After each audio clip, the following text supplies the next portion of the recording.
por favor.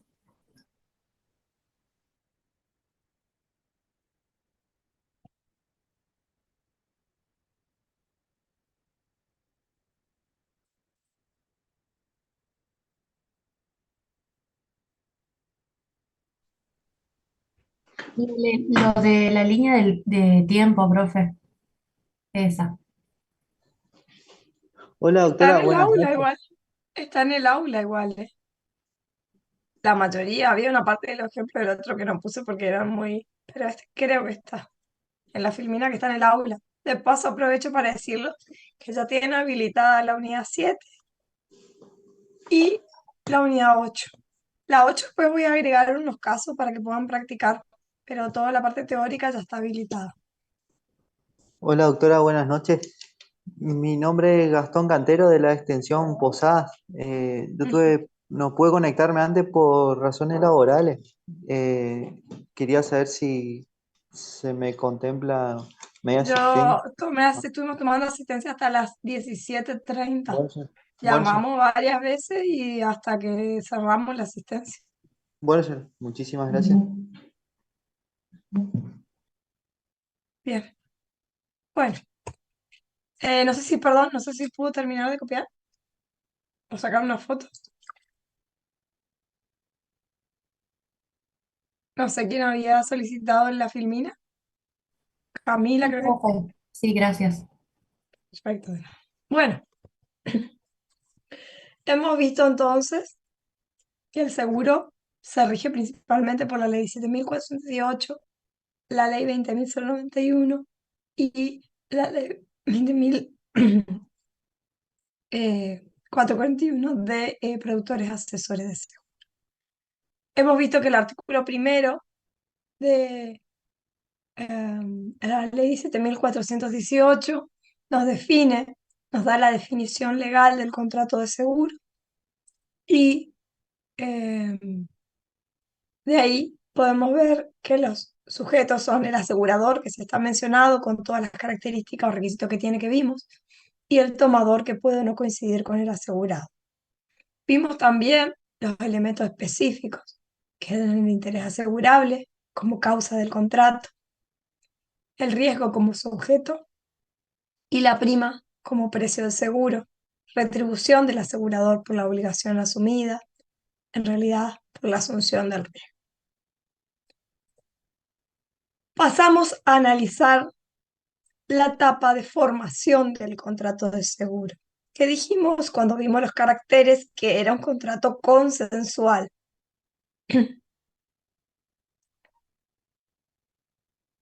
Teníamos, si bien ahí refiere al asegurado, técnicamente sería el tomador y no lo quiero sacar a la filmina para que no todavía se trabe, pero técnicamente es el tomador y el asegurador. Nosotros, en un razonamiento, digamos, común, no jurídico, podríamos decir el que ofrece, el que hace. Recuerden que el consentimiento importa oferta y aceptación, y eso genera o produce el consentimiento. Nosotros diríamos, bueno, el que hace la oferta es el asegurador y el que acepta es el asegurado tomador. Pues no. Técnicamente en este contrato, la oferta o propuesta parte del tomador, porque lo que hace el asegurador es una invitación a ofrecer, de manera tal que la propuesta o oferta parte del tomador y es el asegurador quien tiene en su cabeza aceptar o rechazar esa oferta, por lo tanto el contrato. Se acepta, se produce el consentimiento y se perfecciona el contrato. Si guarda, si puede rechazar expresamente, puede guardar silencio y el silencio también se entiende como rechazo. Si modifica la propuesta que viene el tomador, se entiende que se trata de la oferta de un nuevo contrato. Ahora, puede ocurrir que el asegurador recibe la propuesta del tomador y emite la póliza, que es el instrumento del contrato de seguro, con modificaciones a esa propuesta. En este caso, el asegurado, el tomador, tiene el plazo de un mes para impugnar esa póliza con modificaciones a la propuesta, transcurridos los cuales se entiende que ha aceptado implícitamente estas modificaciones. Pero es importante que el asegurador, la ley, usted van a ver que habla de anverso y reverso de la póliza como si fuera una sola hoja. En realidad la póliza tiene un frente de póliza, que es lo que generalmente nosotros vemos con las condiciones particulares, y luego tiene una serie de anexos con un montón de otras condiciones generales, particulares, adicionales, etcétera. O sea que anverso y reverso es medio raro. Pero bueno, se está refiriendo en este caso al frente de póliza. El asegurador tiene que advertir al tomador barra asegurado de este derecho. O sea que tiene derecho a impugnar en el plazo de un mes la póliza si contuviera modificaciones a la propuesta, si es que no las quiere aceptar. Generalmente los busquen póliza van a ver que está esta frase, este párrafo, ¿sí? Donde el asegurador le informa de que si la póliza tiene modificaciones a las propuestas que efectuó, puede impugnarla en un plazo de un mes. Si está consignado esto en la póliza y pasa un mes y no se impugna, se entiende aceptada la modificación. Y acá un instituto importantísimo, central en materia de seguros, que es la denominada reticencia, regulada en los artículos 5 y siguientes de la ley. ¿Alguien puede leernos el artículo 5, por favor? Leo, profe. Artículo Gracias, 5. Lucas. Toda declaración falsa o toda reticencia de circunstancias conocidas por el asegurado, aun hechas de buena fe, que a juicio de peritos hubiese impedido el contrato o modificado sus condiciones, si el asegurador hubiese sido cercionado del verdadero estado del riesgo, hace nulo el contrato. Entonces, fíjense que acá encontramos otra causal de nulidad del contrato. Y si está hablando de nulidad, ya me está dando una pauta que yo les recordé cuando vieron contratos, incluso cuando vieron civil parte general, porque hace la nulidad de los actos en realidad y por ende los contratos. Es que cuando hablamos de la sanción de nulidad, es porque el vicio fue cuando en la celebración Original, o con posterioridad. la ¿Sí? celebración. Exactamente. Se da al momento de la celebración, es como bien se ha dicho, originario. Acá, y por eso para que no confundan con la agravación del riesgo que vimos antes, lo que ocurre es que al momento de celebrar el contrato, el asegurador no es cerciorado del verdadero estado del riesgo, sino que el asegurado incurre al celebrar el contrato en una declaración falsa o en una reticencia o omisión. ¿Sobre qué? Sobre circunstancias que hacen al estado de riesgo y que eran conocidas por el asegurado al momento de celebrar el contrato, pero que declaró falsamente o que omitió, aún hechas de buena fe.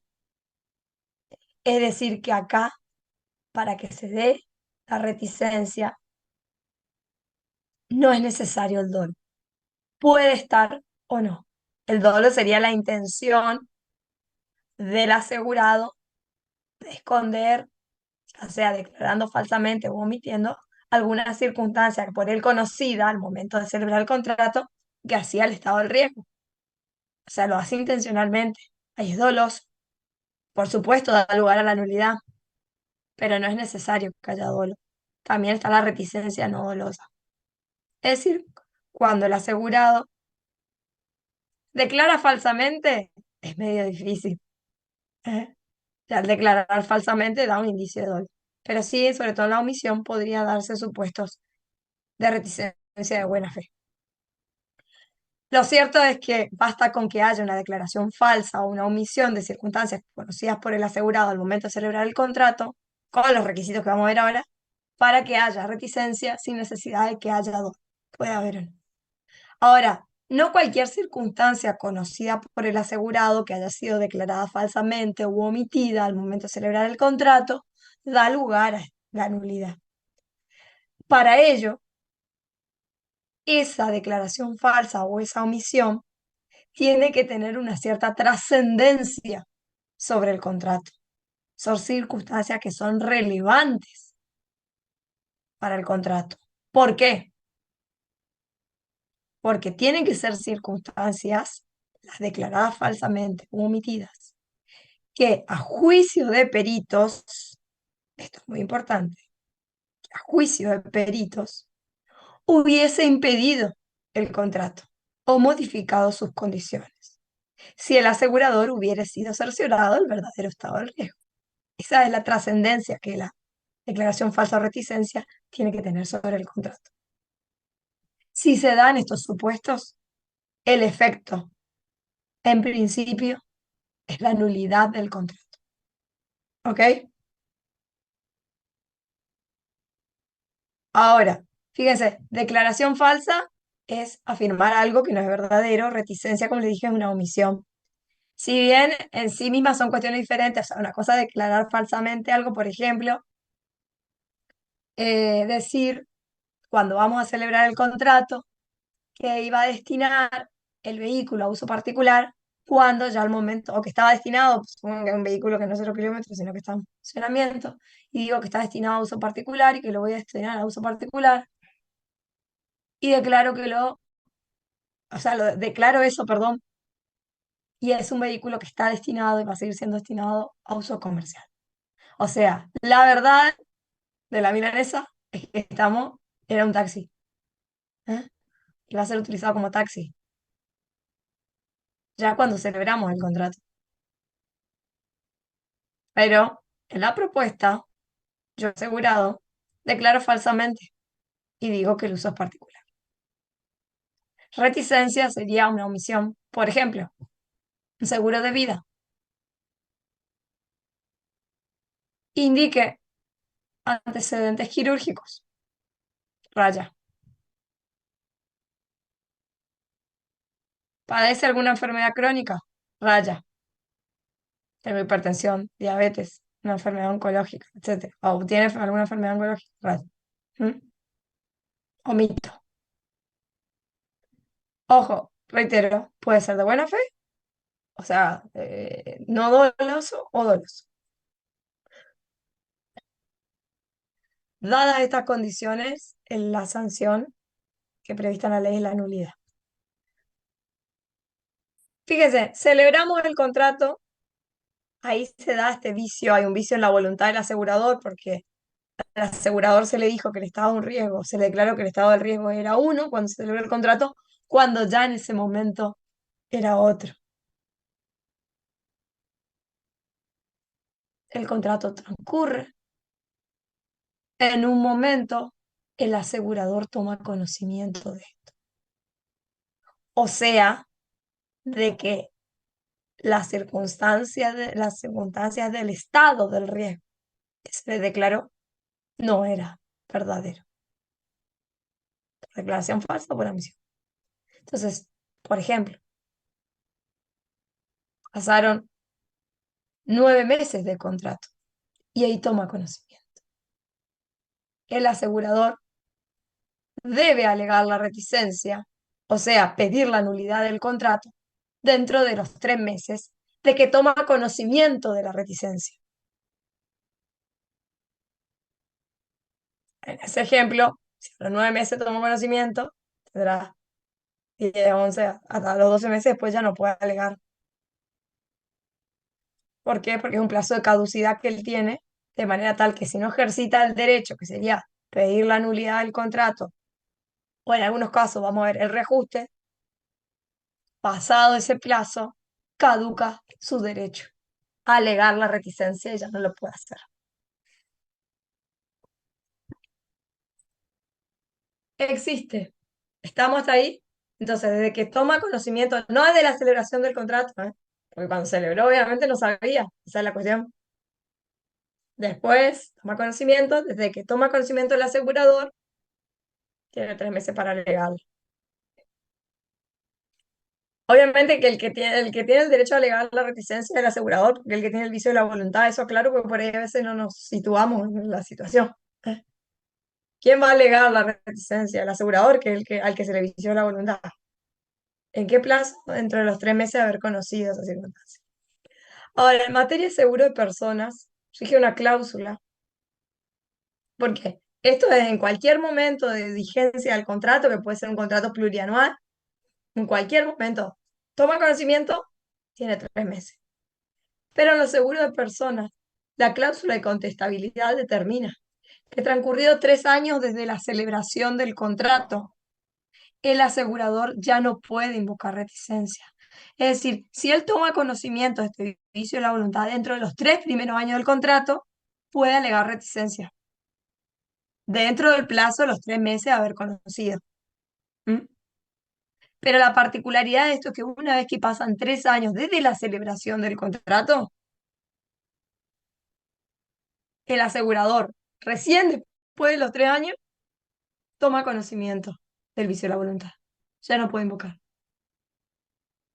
Pero todavía no pasaron 3 meses desde que tomó conocimiento, no importa. Pasó ya 3 años desde que celebró el contrato y recién tomó conocimiento. Ya no puede alegar. O sea, ya no puede pedir la nulidad o el reajuste. Salvo que la reticencia sea dolosa. Si la reticencia es dolosa, no rige este plazo de 3 años. Es decir, cualquiera sea el tiempo de duración del contrato que haya pasado de su celebración, si la reticencia es dolosa, aún en el seguro de personas, el asegurador toma conocimiento y puede alegar dentro de los 3 meses. ¿Se entiende esto? Sí, profe. Bien. Les dejo para que miren, ya se adelanten. De todos modos, lo veremos la clase que viene. Em, Como les digo, ¿qué podía ser los antecedentes de enfermedades en los seguros de vida, los destinos de los bienes, etcétera? O sea, hay distintas cuestiones que es lo que en la práctica se declara falsamente o se omite. En el aula le dejé 2 fallos sobre reticencia, uno que hace lugar y otro que no hace lugar. Y uno diría, en un seguro de vida, si hay una declaración exacta de la edad, esto podría dar lugar a reticencia. En realidad, en particular, miren, en el artículo 131, en algunos casos da lugar a rescisión, en la mayoría de reajuste, pero no es nulidad. Declaración exacta de la edad en seguro de vida. Pero volvemos sobre eso en la clase. El asegurador alega la reticencia y tiene que probar. ¿Qué tiene que probar? ¿Por qué medios tiene que probar? Primero, tiene que probar la existencia de la reticencia. O sea que una declaración falsa o una omisión de circunstancias conocidas por el asegurado al momento de la celebración del contrato. ¿Por qué medios? Por cualquier medio de prueba.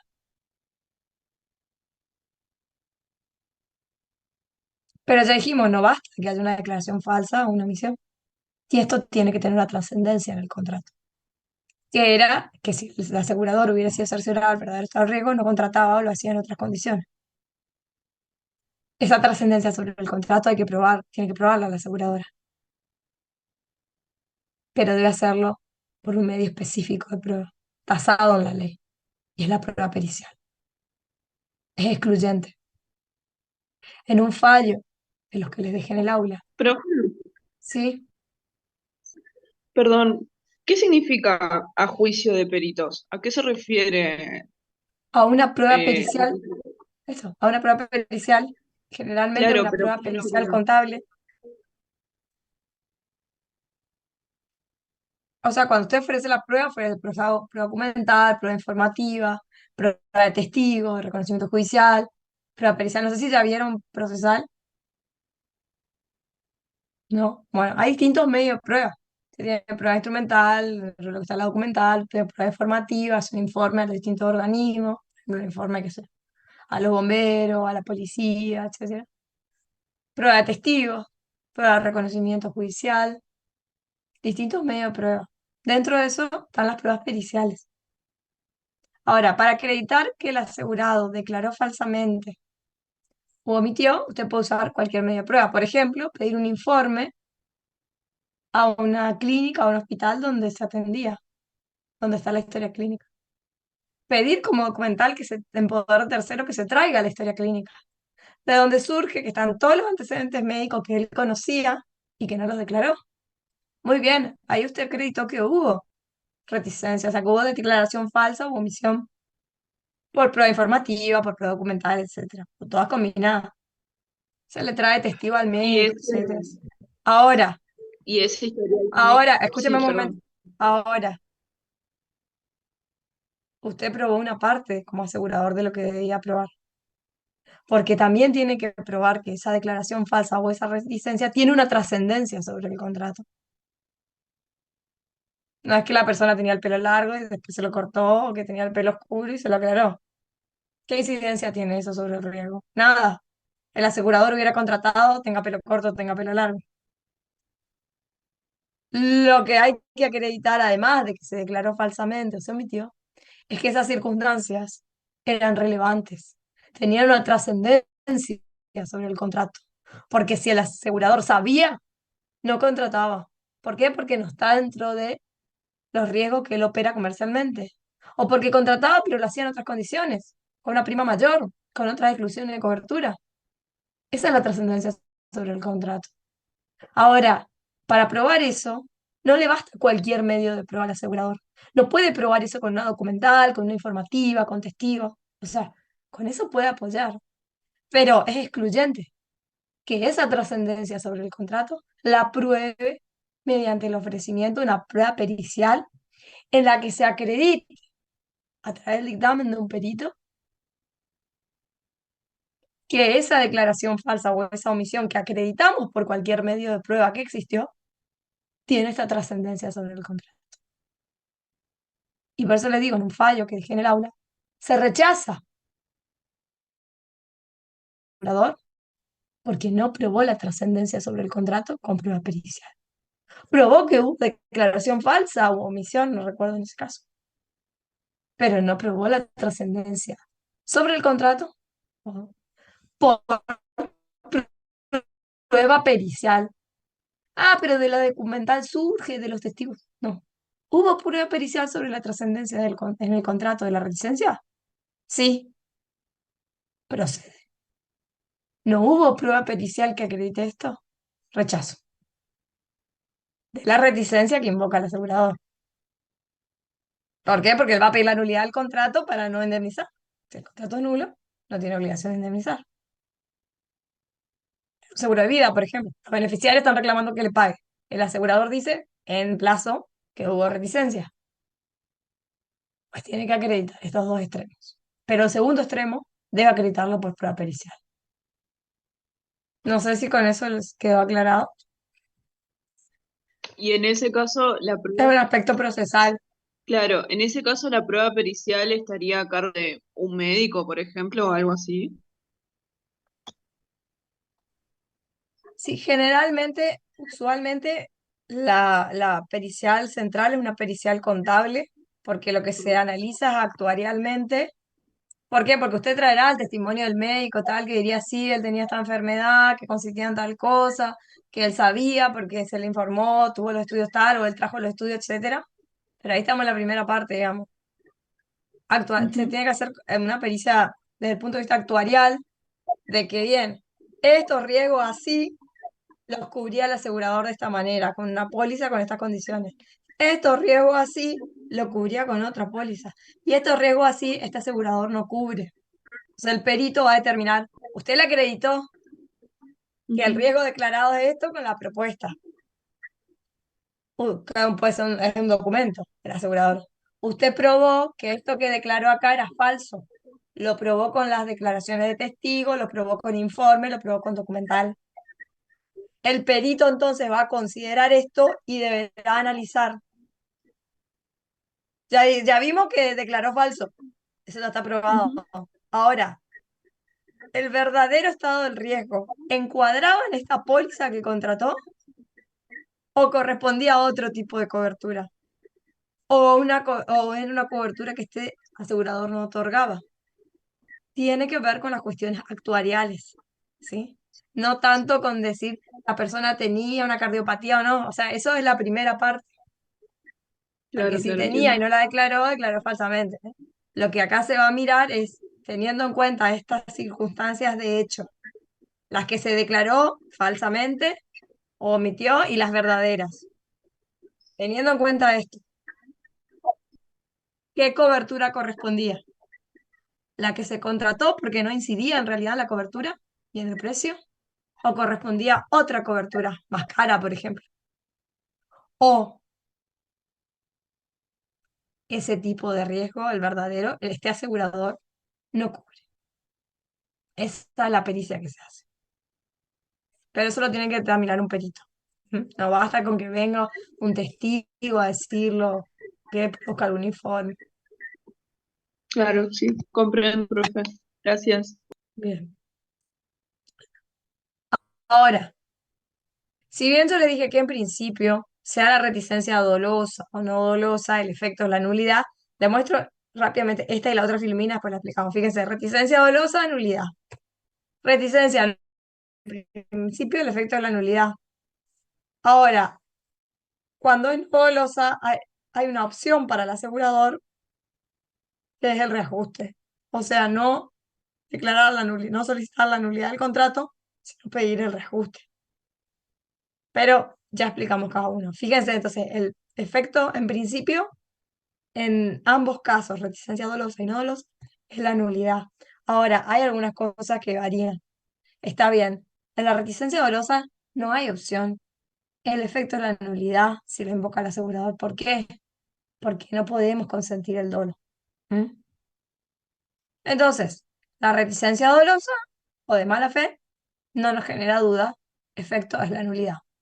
Pero hay una sanción además de la nulidad, o sea, que el contrato se extingue, el asegurador si ocurre el siniestro no indemniza. Incluso si el siniestro ocurre durante el plazo para alegar la reticencia, o sea, conoció y todavía no ocurrieron los 3 meses, el asegurador no indemniza, no adeuda prestación alguna. Muchas veces el asegurador toma conocimiento de la reticencia con el siniestro. Cuando van, le hacen la denuncia, le presentan toda la documental que hay que presentar, por ejemplo, un seguro de vida para cobrar, y ahí toma conocimiento el asegurador de la reticencia. ¿Se acuerdan de ahí? Tiene 3 meses. O sea, si el siniestro ocurre durante el plazo de impugnar de reticencia de ese contrato, el asegurador no adeuda prestación alguna. Tiene que, obviamente, eh, hacer la alegación en los 3 meses. Ahora, volviendo a la cuestión. La reticencia dolosa tiene como efecto principal la nulidad del contrato, pero tiene un efecto sobre las primas en cuanto a que, si bien el contrato se extingue por nulidad, y recuerdan que es una extinción retroactiva, el asegurador tiene derecho a las primas de los tiempos, de los periodos transcurridos, e incluso del periodo en el cuyo transcurso invoca la reticencia o falsa declaración. O sea, que debo la prima, tanto las que de los periodos anteriores como toda la prima del periodo que esté en curso cuando la aseguradora alega reticencia. Entonces, de nuevo, si estoy en un seguro anual y el asegurador a los 4 meses toma conocimiento de la reticencia, una reticencia dolosa, y dentro del plazo de 3 meses pide la nulidad, ese contrato se va a extinguir con efecto retroactivo por nulidad, desaparece, si queremos decirlo de alguna manera, pero el asegurador tiene derecho a la prima por todo ese periodo en curso que eran los 12 meses. ¿Ok? ¿Se entiende esto? Y esa es la diferencia con la nulidad en el caso de que sea no dolosa. Porque en el caso de que la nulidad, perdón, que la reticencia sea no dolosa, si bien al principio, en cuanto a su efecto, es la nulidad, el contrato se va a extinguir con efecto retroactivo.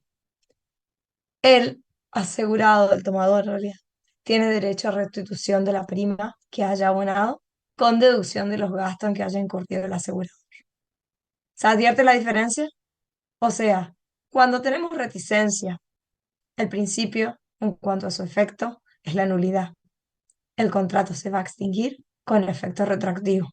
Si el siniestro ocurre durante el plazo para impugnar, el asegurador no debe prestación alguna, o sea, no indemniza. Obviamente que una vez alegada la nulidad, se extingue el contrato, tampoco indemniza. Pero lo cierto es que en ambos casos la nulidad extingue el contrato con efecto retroactivo. Pero si es dolosa, el asegurador tiene derecho a las primas por todo el periodo, incluso por todo el periodo en curso de que alega la reticencia. Pero si la reticencia es no dolosa y se pide la nulidad del contrato por el asegurador, debe restituir las primas con deducción de los gastos. O sea, ahí está la diferencia principal. Ahora, otra diferencia está en la alternativa que aparece en cabeza del asegurador cuando la reticencia es no dolosa. Y es que éste puede optar por reajustar el contrato. Tiene que contar con el consentimiento del asegurado. Y si no, derivará la nulidad. Porque el reajuste implicará obviamente un aumento de la prima y un cambio en las condiciones. Porque el riesgo ya al momento de la celebración era otro. ¿Estamos? En algunos casos, en los seguros de vida, estando ante una reticencia no dolosa, el asegurador se le puede llegar a imponer el reajuste. O sea, que él no puede optar por la nulidad, sino que necesariamente va a reajustar el contrato. Pero lo dejo eso para cuando veamos seguro de vida. Estamos entonces en la reticencia tenemos una declaración falsa o una omisión de circunstancias conocidas por el asegurado al momento de la celebración del contrato, que puede ser dolosa o no dolosa, y que a juicio de peritos, si el asegurador hubiera sido cerciorado del verdadero estado del riesgo, no contrataba o lo hacía en otras condiciones. Si es dolo, el principio es que dará lugar a la nulidad. Si es dolosa, con derecho al asegurador, a las primas incluso por el periodo en curso en el que alega la reticencia. Si es no dolosa, con restitución de las primas, con deducción de los gastos. Y si es no dolosa, se abre la alternativa a que el asegurador opte, en vez de la nulidad, por el reajuste, en tanto cuente con el consentimiento del asegurado. ¿Estamos con esto? ¿Alguna duda? Profe, reajuste, no me quedó muy claro qué sería. En el reajuste, el contrato va a continuar, o sea, no hay extinción del contrato, pero va a continuar con nuevas condiciones.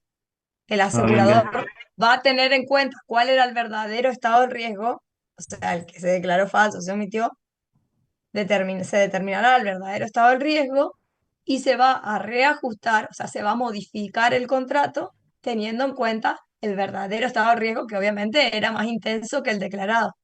Y esto incidirá en la prima, incidirá en exclusiones de cobertura diferentes, etc. Por eso Bien, tiene que gracias, profe. consentir el asegurado y si no consiente, el efecto será la nulidad.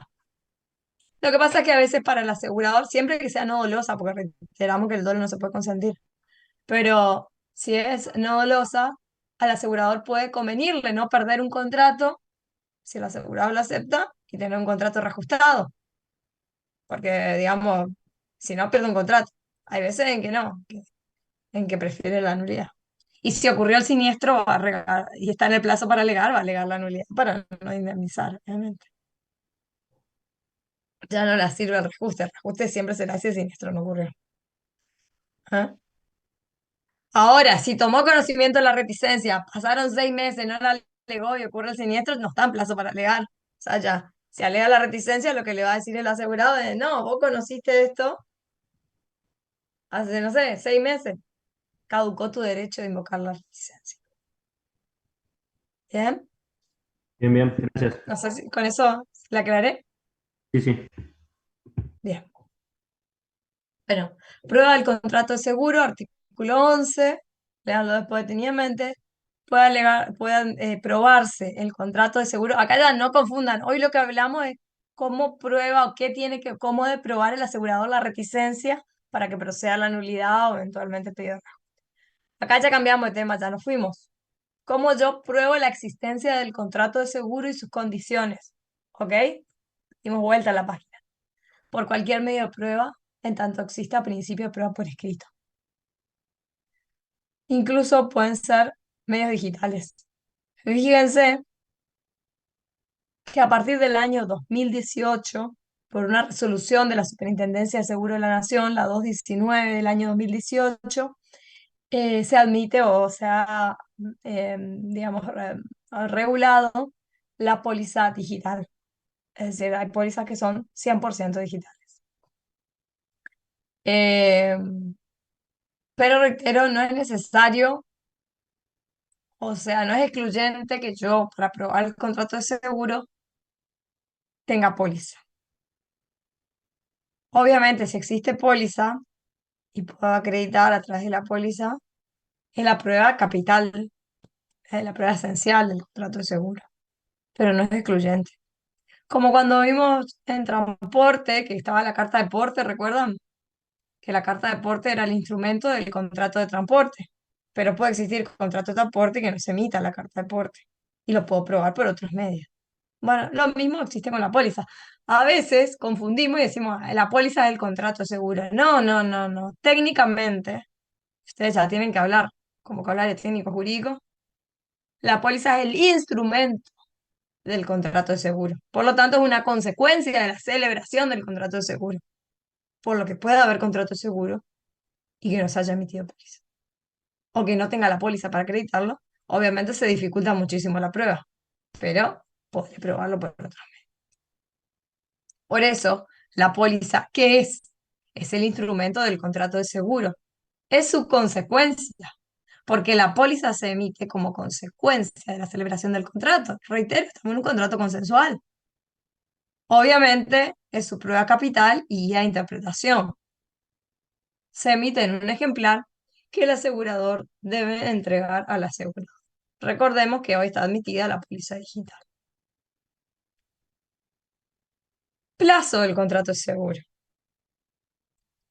Generalmente va a estar determinado, obviamente si tenemos póliza ahí nos va a surgir el plazo, que en principio es determinado, pero podría ser indeterminable, aunque sea, perdón, podría ser indeterminado, pero debe ser determinable. Eh, por ejemplo, si contrato una póliza que cubra un determinado viaje, desde su inicio hasta el final, pero sin consignar fecha, sino la duración que tenga ese viaje. Es indeterminado, pero es determinable. Dependerá de la duración del viaje. Lo cierto es que generalmente es determinado y generalmente, obviamente, figura en la póliza. Se deja la autonomía a la voluntad de las partes, pero si se guardó silencio, supletoriamente la ley prevé el plazo de duración de un año. Ahora, y acá lo que suelen confundir con lo otro de la rehabilitación a 0 horas. Generalmente, si ustedes busquen pólizas, miren, van a fijarse que establece el inicio y el fin de la cobertura. Por ejemplo, que inicie el 1 de noviembre del 2023 y finalice un mensual, vámonos, el 30 de noviembre del 2023. Generalmente me va a indicar la hora en que inicia la cobertura y la hora en la que finaliza la cobertura. Por una razón técnica, ujú, a fin también de precisar los inicios y fines de la cobertura con exactitud. Sí, es muy raro. Generalmente siempre dice no solo el día, sino la hora del inicio de la cobertura y la hora de finalización de la cobertura, además del día. Pero si no dice, y solo me dice el día, supletoriamente la ley establece que en caso de silencio, el comienzo de la cobertura va a ser a las 12 horas del día en que ésta se inicia y finalizará, en caso de silencio de forma automática, a las 12 horas del último día del plazo. Esto es todo es a lo pacto contrario, o sea, generalmente lo van a encontrar determinado en la póliza. Y generalmente ponen también las 12 horas. Pero si nada me dice, inicia la cobertura el 1 de noviembre del 23 y finaliza el 30 de noviembre del 23. No me dice nada más. En este caso, se entiende que inicia la cobertura a las 12 horas, o sea, al mediodía del 1 de noviembre y finaliza a las 12 horas, al mediodía del 30 de noviembre. lo cual significa que los siniestros que ocurran entre las 0 horas y las 11:59 del 1 de noviembre no tienen cobertura, limitación temporal, y los siniestros que ocurran desde las 12:01 del 30 de noviembre en adelante no tienen cobertura. ¿Ok? Norma supletoria para el caso de que la póliza no lo determine. El horario de inicio y fin. ¿Estamos?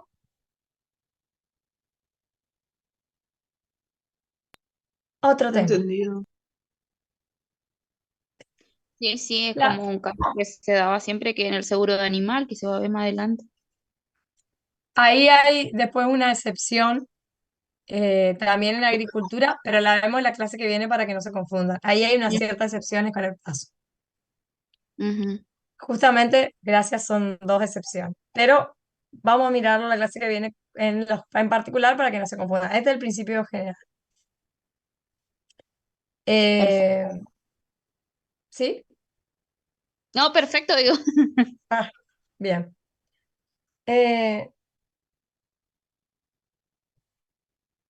el artículo 58 y 59 de la ley, eh, ustedes van a encontrar las normas relativas a la prescripción de las acciones derivadas del contrato de seguro.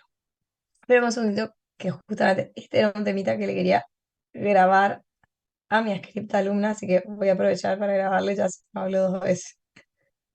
Ajá. Bien,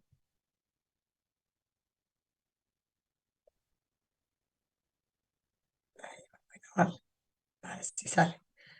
Bueno, entonces le decía, la prescripción de las acciones derivadas del contrato de seguro se encuentra regulada en los artículos 58 y 59 de la ley 17.418, que es la ley de contrato de seguro.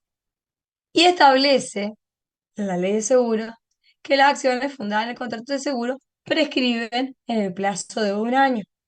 Es decir, que establece el plazo de prescripción anual.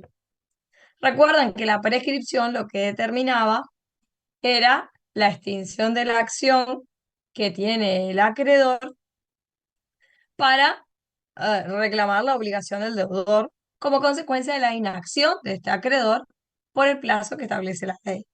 Es decir, en este caso lo que está diciendo es que si es que la obligación es exigible, por ejemplo, la obligación del tomador de pagar la prima es exigible, no cumple, el asegurador, como acreedor, tiene una acción para reclamar el cumplimiento.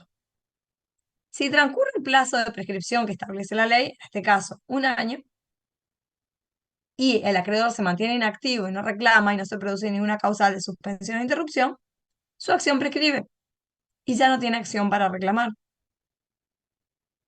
Lo mismo el asegurado, que ocurrió el siniestro, tiene derecho a ser indemnizado, puede reclamarle esa obligación al asegurador, pero transcurre un año, o sea, hizo la denuncia, no se pusieron de acuerdo en el importe y se abre expedita la vía judicial, pero no la promueve. Pasa un año, la acción prescribe. Por lo tanto, el acreedor, que en este caso el asegurado de la obligación de ser indemnizado,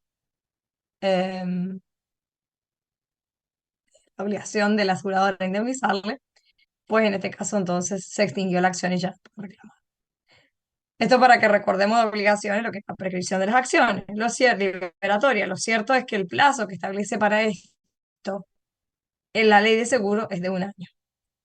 ¿Computado desde cuándo de que la obligación es exigible? Esto parece súper claro. Entonces, si yo me pregunto cuál es el plazo de prescripción de las acciones derivadas del contrato del asegurado, del asegurador, es de un año. ¿Hasta ahí estamos? Sí, sí, sí, sí. Bien. La cuestión, que parece tan sencilla, se complejiza. ¿Cuándo? Cuando estamos en un contrato de seguro con consumidores. Es decir, cuando exista entre el asegurador y el tomador asegurado una relación de consumo y por lo tanto sea un contrato de seguro con consumidores. Y este debate viene desde que se ha consumido 24.240, que en su artículo 50 estableció en su redacción original un plazo de prescripción de 3 años, o sea, trienal, pero en relación a las acciones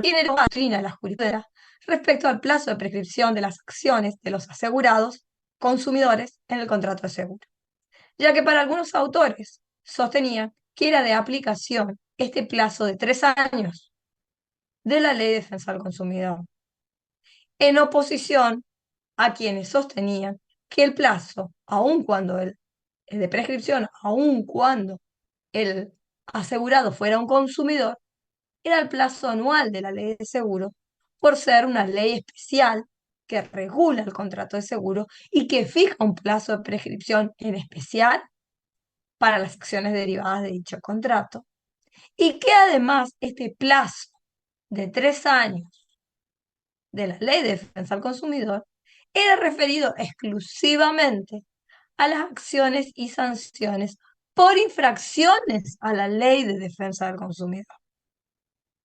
¿Estamos? Por ejemplo, infracción a la obligación de trato digno, de información, etcétera, etcétera. Pero no a las acciones derivadas de contratos regulados por leyes especiales, como el caso del seguro. Entonces, esa era la discusión. ¿3 años o 1 año? ¿Me siguen hasta aquí?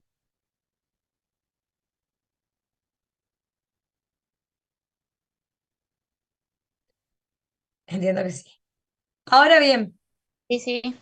la ley 24.240 se reforma con posterioridad por la ley 26.361 con la redacción que pueden ver en el párrafo siguiente, que agradezco si alguien me ayuda, ¿sí? Y lo puede leer, así reposo un ratito la voz. Dice prescripción. Las acciones judiciales, las administrativas y las sanciones emergentes de la presente ley prescribirán en el término de 3 años. Cuando por otras leyes generales o especiales se fijen plazos de prescripción distintos del establecido precedentemente, se estará al más favorable al consumidor o usuario. La prescripción se interrumpirá por la comisión de nuevas infracciones o por el inicio de las actuaciones administrativas o judiciales. Fíjense, con esta reforma se intentó ya saldar esa discusión en pos de aquella posición que decía que en el contrato de seguro, cuando el asegurado era un consumidor, el plazo de prescripción de las acciones del asegurado era de 3 años. O sea, fíjense cómo cierra la redacción del artículo hacia esa posición. Resuelve la discusión en ese sentido. Muy bien, la cuestión no quedó ahí. Se sanciona la ley 26.994. ¿Cuál es esta ley? Código Civil y Comercial de la Nación, 2015. Exactamente. Además, recuerdan que reformó la ley de sociedades y la ley de defensa del consumidor. Y entre las reformas se reforma este artículo 50. ¿Alguien puede leer la redacción actual?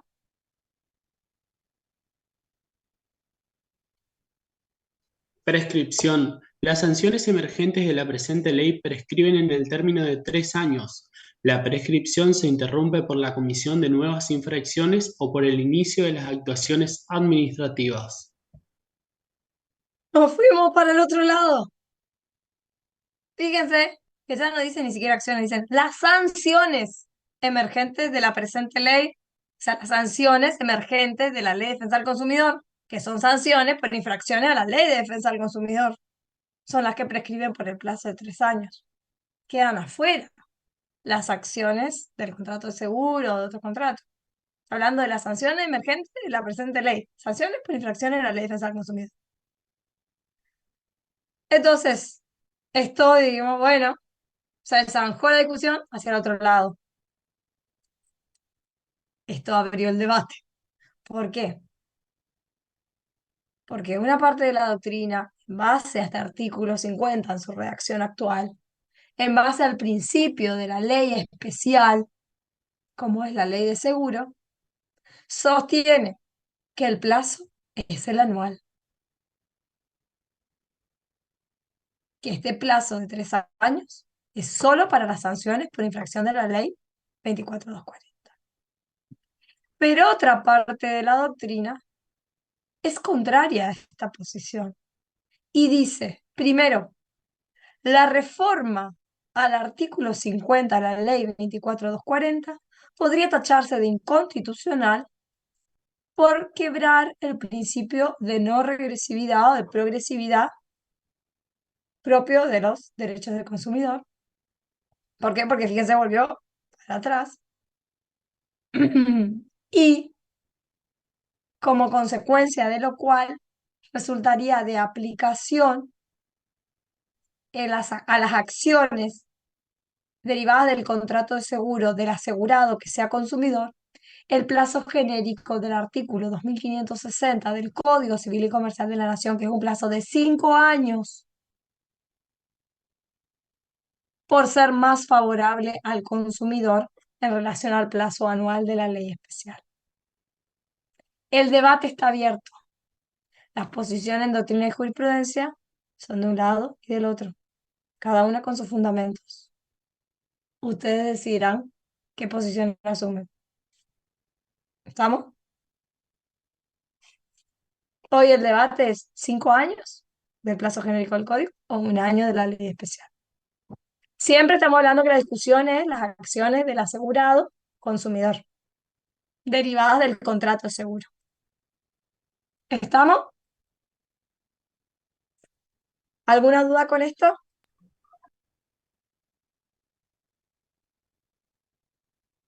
Bueno, No, no. como el silencio, como asentimiento a que puedo continuar. ¿Podría dar un ejemplo de cuando hay un vínculo de consumo para que rija esa especie de prescripción? En general, la mayoría de los contratos de seguro son contratos de consumo. Por ejemplo, si yo aseguro contra incendio mi vivienda, yo soy consumidor, estoy en un vínculo de consumo, hay destino final. ¿Mm? Tenemos el asegurador que va a revestir la calidad de proveedor y yo como asegurado revisto el carácter de consumidor. Estoy contratando ese seguro con destino final. Los seguros que yo tengo sobre mis automotores son de tipo de consumo. Le digo, los seguros de vida son de consumo. La mayoría son con consumidores.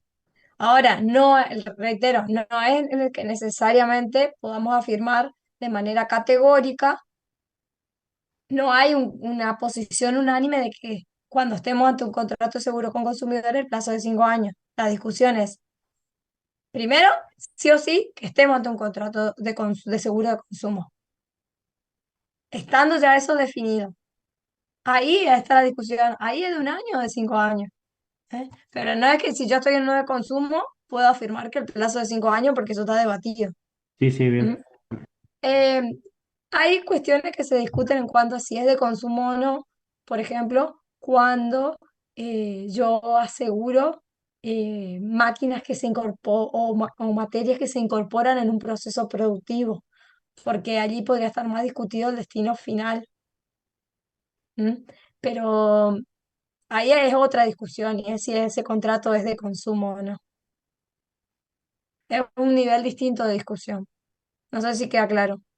Sí, Una sí. cosa es que discutamos si el contrato de seguro, un contrato de seguro X, es de consumo o no. Esa es una discusión. Y El problema dependerá está en de el que, debate del plazo, digamos, de dependerá, y- dependerá de que haya una relación de consumo entre el asegurador y el asegurado, que generalmente hay. Ahora, si afirmamos, aseguramos que este contrato que tenemos es de seguro, este contrato de seguro que tenemos es de consumo, ahí se abre otra discusión si vamos a discutir la prescripción de las acciones del asegurado en ese contrato y es si es de 1 año o es de 5 años.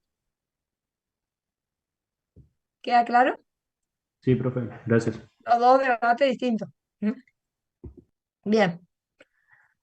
Obligaciones y carga de las partes. Un poco algunas ya hemos adelantado y justamente la tarea para ustedes es de investigar y de estudiar las obligaciones y cargas del asegurado, empezando por diferenciar qué era una obligación y qué era una carga, ¿eh? Y las obligaciones del asegurado. Para ello, en el aula virtual, y en realidad para todos los temas que hemos tratado en esta unidad, les he dejado un cuestionario que les puede servir de guía, tanto para guiar el estudio, como para después, una que tengan estudiado, poder repasar los temas. Y les dejé fallos para que lean 3 fallos de la Corte Suprema de Justicia, que son fallos leading case en torno a la... y que le va a servir mucho para cuando veamos seguro de responsabilidad civil, así que tráiganlos leídos para la próxima clase, que son Buffoni, Flores y Gómez Roca. Que como digo, ningún abogado que esté vinculado al mundo del seguro o a la área civil y comercial, si le dicen Buffoni, Flores o Gómez Roca, debería saber de qué estamos hablando. Son leading case de la Corte, que tratan sobre la oponibilidad de las cláusulas del contrato de seguro al tercero damnificado en los seguros de responsabilidad civil. Pero en Buffoni, por ejemplo, van a ver que lo que se trataba era de una exclusión de cobertura, porque las personas viajaban en la caja de un utilitario al que le pusieron tablones. Y hay una exclusión que dice que no se cubren lesiones o muerte de personas que vayan en lugares no aptos para el transporte. Y la discusión ahí es oponible a las víctimas o tercero damnificado que no son parte del contrato. Porque el contrato la parte del tomador. ¿M? Y eventualmente el asegurado en cuanto a destinatario de la indemnización, que en ese caso es el mantenimiento del patrimonio, de la indemnidad del patrimonio. Pero le dejo para que lean, lo hablamos en la clase que viene. Y después fallo de reticencia, dos, uno que hace lugar y otro que no. Justamente el que no hace lugar es porque no probó por pericia la trascendencia sobre el contrato. Y uno sobre mora en el pago de la prima, supresión de la garantía por mora. Así que eso tienen de tarea para, ya pueden ir leyendo, imprimiendo, como miren los fallos en la computadora y aprovechar el fin de, para chusmear un poco estos casos. Además de la obligación y el cargo. La principal, nada más voy a mencionar, porque justamente lo que quiero es que investiguen esto, indaguen, también por una razón obvia de tiempo. La principal obligación del asegurado, que en realidad el obligado es el tomador, que acá a veces la ley habla como que fueran indistintos, ustedes ya saben que en general coinciden, pero a veces no. La obligación de pagar la prima. Entonces, todo lo que tiene que ver con la obligación de pagar la prima, quién es el obligado, el tiempo de pago, el lugar de pago, etcétera, todo eso, investiguen y analicen. Y en relación con esto, el incumplimiento, o sea, la mora en el pago de la prima, eso sí ya lo conversamos, repásenlo. Los 3 defectos. Y las cargas del asegurado se distinguen, se clasifican en cargas que son de conducta y cargas. Esperen, primero, la gran clasificación.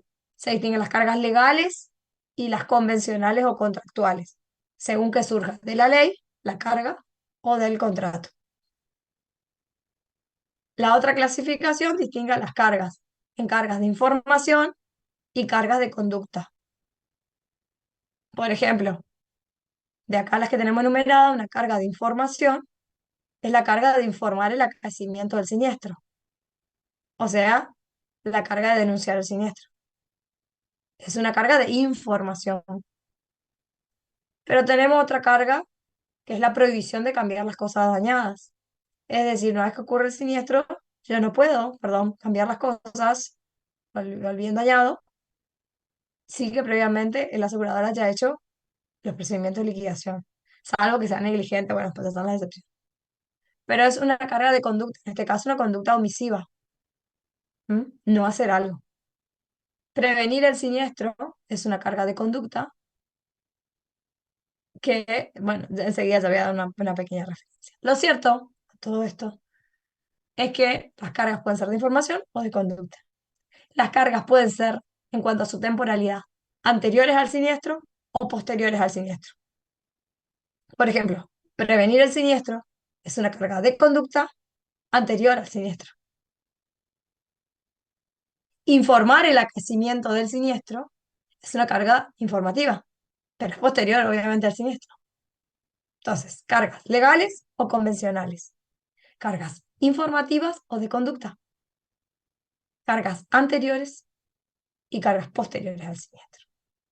Principalmente las cargas del asegurado son mantener el estado del riesgo, es decir, no variarlo por un hecho suyo, e informar, como ya hemos visto, la variación del estado de riesgo, que es lo que hablamos cuando vimos agravación del riesgo. Debe hacerlo en tiempo oportuno, depende si es de un hecho suyo o no, y da lugar al reajuste o eventualmente a la rescisión del contrato. Pero si no se informa la agravación del riesgo y ocurre el siniestro, el asegurador se ve liberado de su obligación, o sea, no indemniza. Sobre esto es lo que tienen que profundizar, aunque esta ya la vimos bastante. Informar el acrecimiento del siniestro, es decir, denunciar el siniestro en el plazo de 3 días corridos desde que ocurrió o desde que lo conoció, si lo conoció con posterioridad. Se entiende que lo conoció cuando ocurrió y si no, él deberá probar que lo conoció posteriormente. El incumplimiento da lugar a la caducidad del derecho del asegurado a ser indemnizado. Ojo. ¿eh? Pero la doctrina entiende que si el asegurador recibe la denuncia tardía, o sea, fuera del plazo de los 3 días corridos, y no lo objeta, lo ha consentido. Se tienen que informar también los daños sufridos. Este artículo, fíjense, es muy importante, pues miren, el artículo 46, segundo párrafo, igual tienen de tarea mirar todo esto. ¿Por qué? Porque una vez que yo denuncio el siniestro, tengo que presentar, digamos, una serie generalmente de documentación, y el asegurador, si eso está incompleto, me puede pedir lo que se conoce como la información complementaria, que es el artículo 46, segundo párrafo, en la medida que sea razonable, ¿sí? Y ese pedido va a suspender un plazo, que le voy a hablar enseguida, que es para pronunciarse el asegurador sobre la aceptación del siniestro. Pero por eso es muy importante, porque puede incidir en eso. Ahora lo vemos. La carga de prevenir el siniestro, adoptar medidas, eso va a depender del riesgo. Por ejemplo, en los seguros de robo, como carga de prevención de riesgo se limita a la desocupación, cuando son inmuebles. Eh, Muchas veces se pide que tenga rejas o alarmas, o en los comercios, por ejemplo, que tengan los, las cortinas metálicas. ¿eh? Son cargas que solicita el asegurador o medidas que solicita el asegurador que se debe cumplir como carga de prevención del siniestro.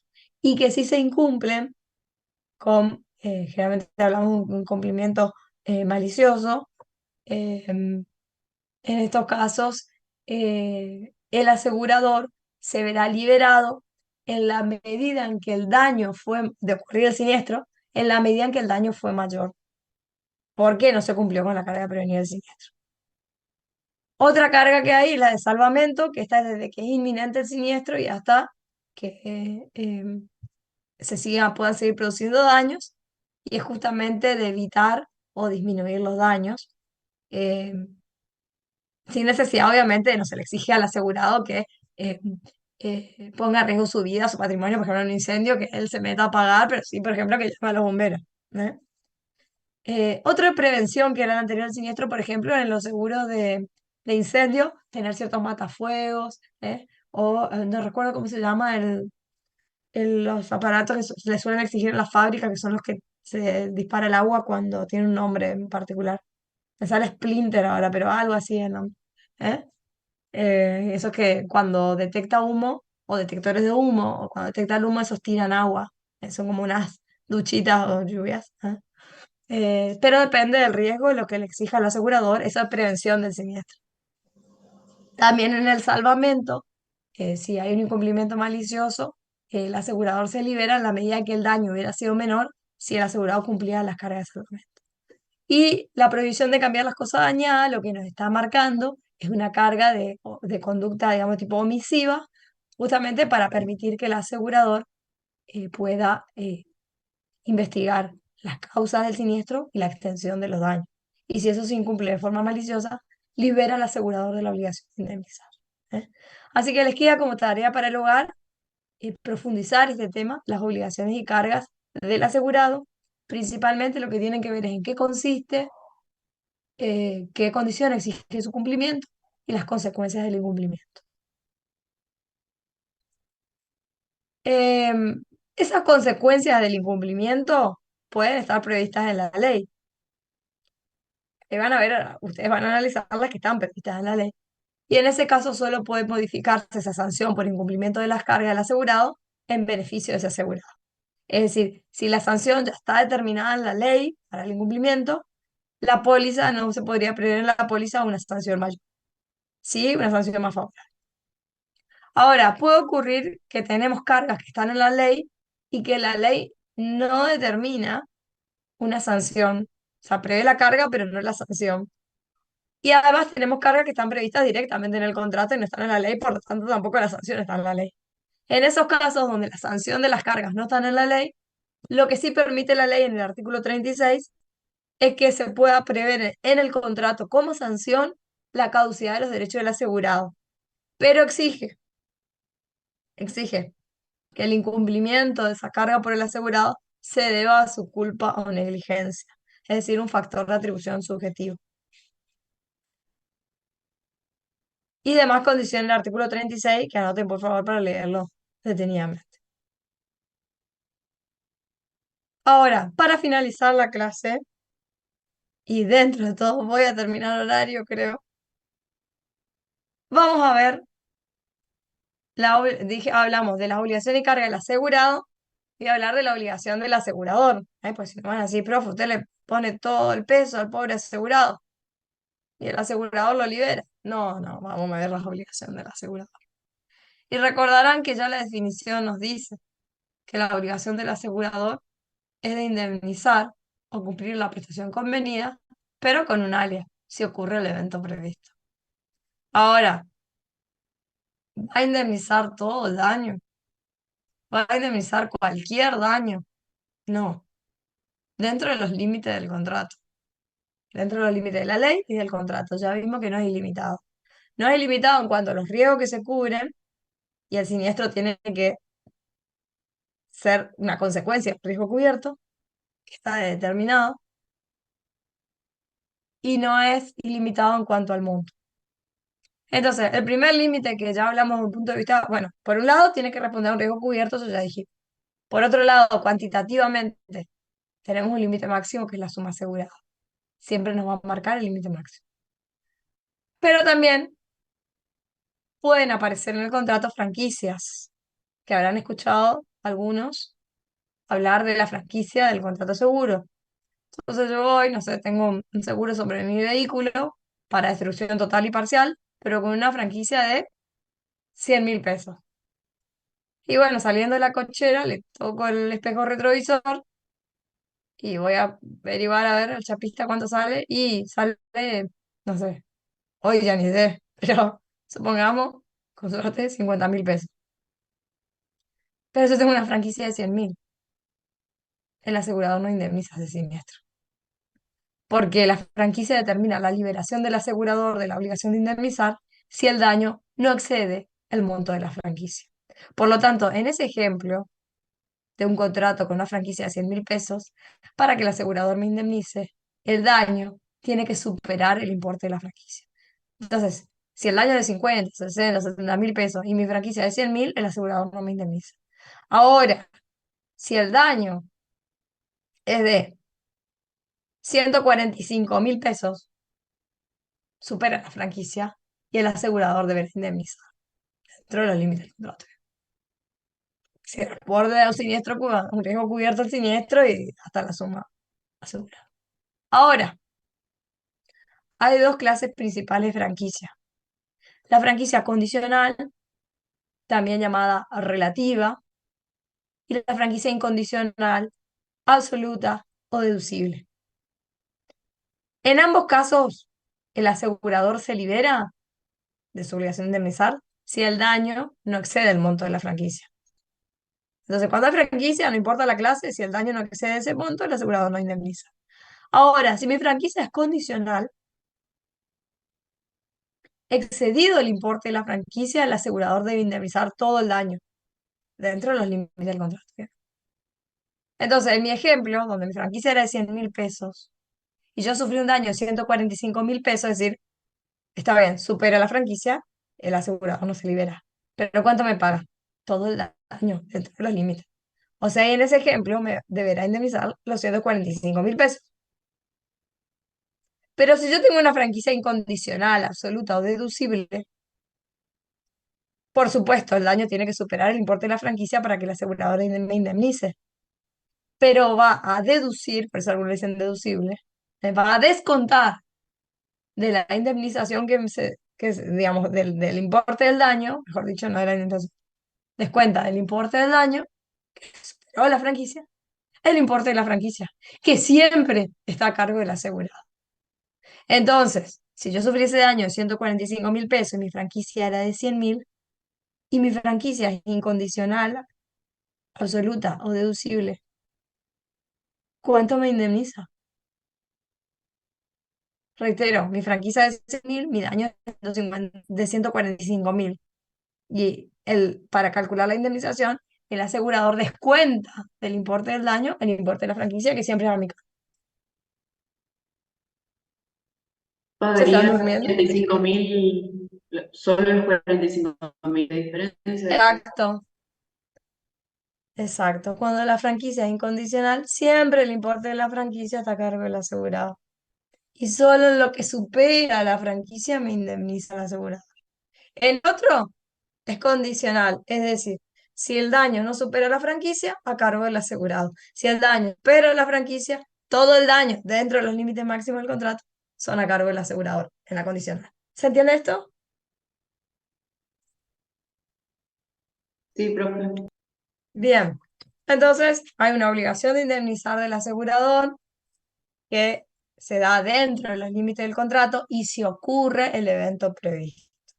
Ahora, una vez que ocurre el siniestro, ya vimos que el asegurado tiene la carga de denunciar el siniestro dentro de los 3 días corridos de acaecido o de que tomó conocimiento. Una vez que el asegurado denuncia el siniestro, el asegurador tiene 30 días corridos para pronunciarse sobre el derecho del asegurado. Es decir, que en ese plazo, el asegurador, si quiere rechazar el siniestro, por ejemplo, porque hay una exclusión de cobertura, y por lo tanto él rechaza, dice, no tengo obligación de indemnizarte, rechazo el siniestro porque hay esta exclusión de cobertura. Tiene que hacerlo dentro de los 30 días de recibida la denuncia del siniestro, ya que de lo contrario, transcurridos sus 30 días, si el asegurador guarda silencio, se entiende que ha aceptado el siniestro. Ha aceptado el derecho del asegurado a ser indemnizado. Otro capítulo aparte del monto de la indemnización. Acá primero lo que se define es si el asegurado tiene derecho a ser indemnizado o se va a rechazar el siniestro por alguna causal. Por ejemplo, una exclusión de cobertura. Esto está previsto en el artículo 56, es importantísimo, ¿sí? Le aclaro una cosa, es un tema que genera muchos debates en relación a qué, entre paréntesis. Por eso yo les dejé un artículo que trata este tema en particular, el silencio de la aseguradora, es decir, qué pasa cuando la aseguradora no se pronuncia entre los 30 días del doctor Pide Casas, ¿sí? Eso lo tienen en el aula. ¿Por qué? Porque hay cuestiones que son claras y que no hay duda, que la aseguradora tiene que pronunciarlas dentro de los 30 días para que opere el rechazo del siniestro. Por ejemplo, una exclusión de cobertura, si no la alega dentro de los 30 días y rechaza el siniestro, se entiende que ha aceptado el derecho del asegurado a ser indemnizado, no puede alegar después la exclusión de cobertura para intentar liberarse. Ahora, hay casos que no son tan claros. Le doy un caso extremo, pero que se discute en la opinión. ¿Qué pasa si una persona que no tiene contratado un contrato seguro, o yo tenía un contrato seguro que venció ya hace un año, hoy no tengo contrato, y voy y realizo una denuncia de siniestro? ¿Tiene en ese caso el asegurador que pronunciarse dentro de los 30 días rechazando, diciendo usted no tiene ningún contrato? Si guarda silencio, ¿se entiende que ha aceptado que está obligado a indemnizar ese siniestro? Ahí está la discusión. incluso, por ejemplo, un caso más intermedio, suspensión de la garantía por mora en el pago de la prima. Hay quienes dicen que el asegurador se debe pronunciar dentro de los 30 días, de denunciado el siniestro, rechazándolo cuando hay suspensión de la garantía por mora en el pago de la prima e invocar esta causal. Hay algunos que dicen que no es necesario. Es decir, que si en ese caso guardó silencio, igualmente no aceptó el siniestro. Es decir, cuando se le demanda la indemnización, él podría contestar la demanda y decir, no, acabo suspensión de la garantía por mora en el pago de la prima. Y le dirán, no alegó dentro de los 30 días de la denuncia. Y no, pero el contrato estaba suspendido. Es decir, para algunos tiene que haber un contrato válido y vigente para que opere esta cuestión del silencio del artículo 56. Les dejo, ¿sí? Para que profundicen en el tema, para que vean que algo que parece así tan claro en la ley después genera sus bemoles, sobre todo para quienes en algún momento tengan en su ejercicio profesional alguna cuestión de estas, y bueno, tiene que estar al tanto de que este debate se le puede presentar. Lo cierto, y en síntesis para volver, es que una vez que se realiza la denuncia del siniestro, en principio el asegurador tiene que pronunciarse dentro de los 30 días y si guarda silencio se entiende que ha aceptado el siniestro. Ojo, este plazo de 30 días puede suspenderse por el asegurador cuando pida información complementaria, que esto que yo le dije en el artículo 46, segundo párrafo. Es decir, se hace la denuncia del siniestro y lo que eventualmente o generalmente va a hacer el asegurador es enviarle una notificación diciéndole, pidiéndole información complementaria, por ejemplo, necesito que me presente el acta de choque, fotografía, etcétera, lo que sea, siempre que sea pertinente. Hasta tanto usted no cumpla, se suspende el plazo del artículo 56. Una vez que se cumple con esa carta informativa, se reanuda el plazo. ¿Mm? ¿Se entiende esto?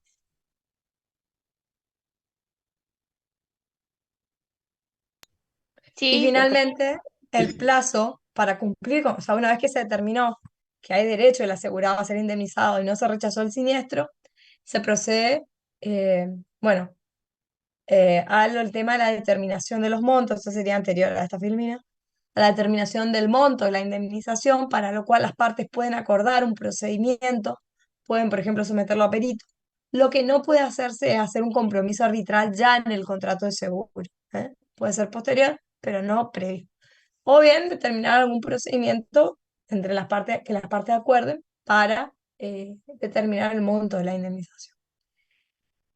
Si las partes no se ponen de acuerdo, queda expedita sobre el monto, queda expedita la acción judicial para ambos, ya sea para el asegurador para consignar el importe, hacer una consignación judicial del importe que entiende ajustado a derecho en cuanto al monto de la indemnización, pero que el asegurado no le aceptó, o bien el asegurado para reclamarle el pago de la indemnización que considera que es la que corresponde en derecho y que el asegurador se niega a pagar.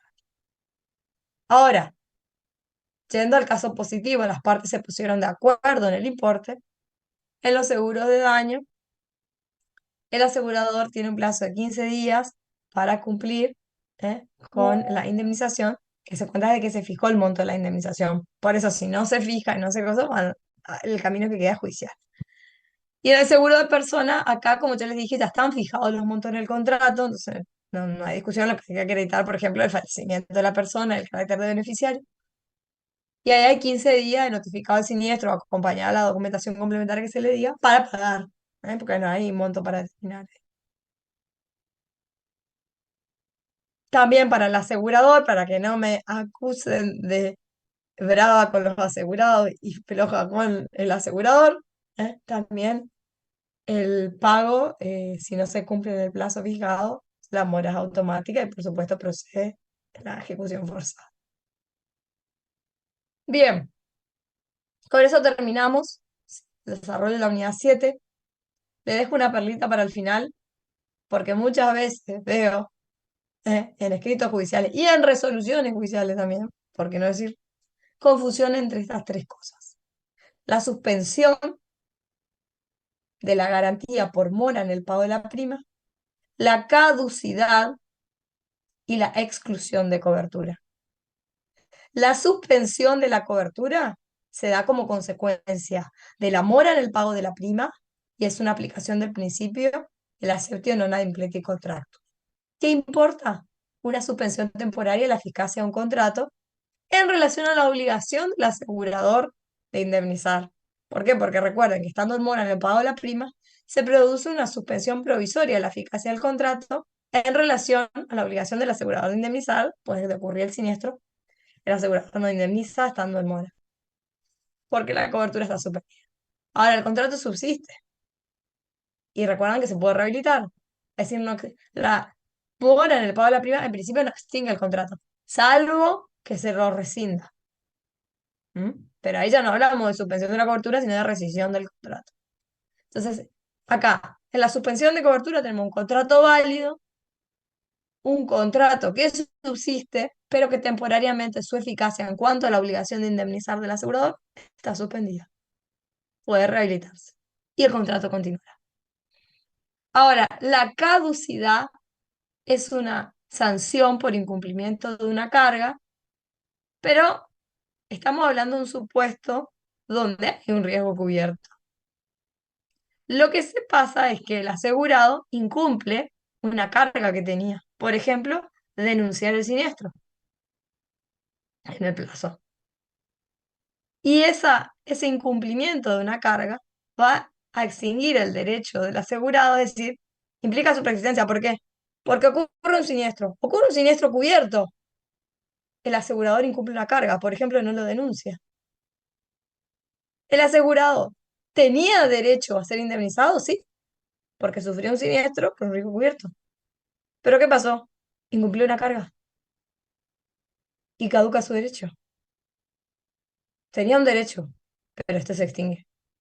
Desde el otro punto de vista, el asegurador tenía la obligación de indemnizar, sí, porque era un riesgo cubierto. El siniestro responde a un riesgo cubierto. Pero ¿qué pasa? Se libera por el incumplimiento del asegurador.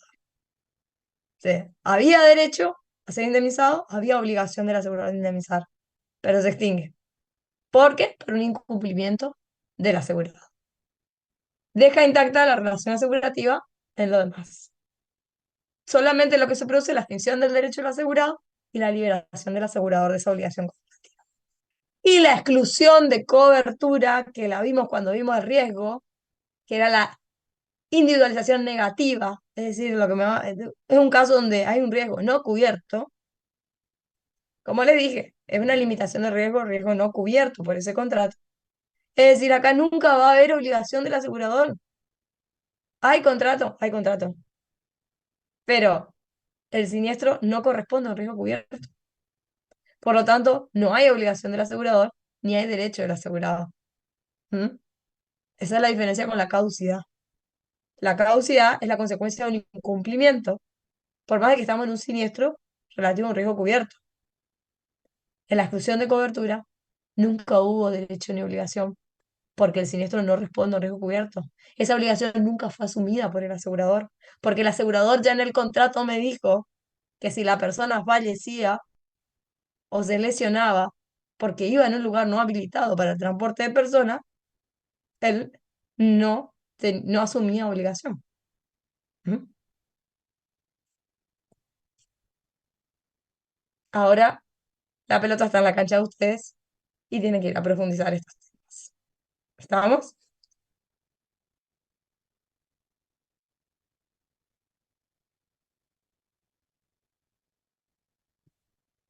Em, Bueno, Ulises, usted si quiere puede ir a mirar el partido. Después usted estudiará el tema autónomamente o le pedirá a Messi que le explique. Bien, bueno, agradezco a todos, agradezco la paciencia por mi falta de voz.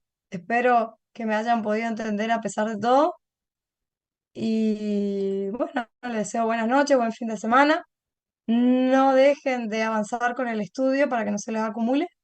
Y siempre queda a disposición a través de los mensajes del aula virtual para cualquier duda. Gracias, Nicolás. Sí, profe, muchas gracias. Gracias, doctora. Chao, Nos profe. vemos la semana que viene para la unidad 8. Hasta luego, profe. Hasta Hasta luego. luego, profe. hasta la semana que viene. Buen fin de. Gracias.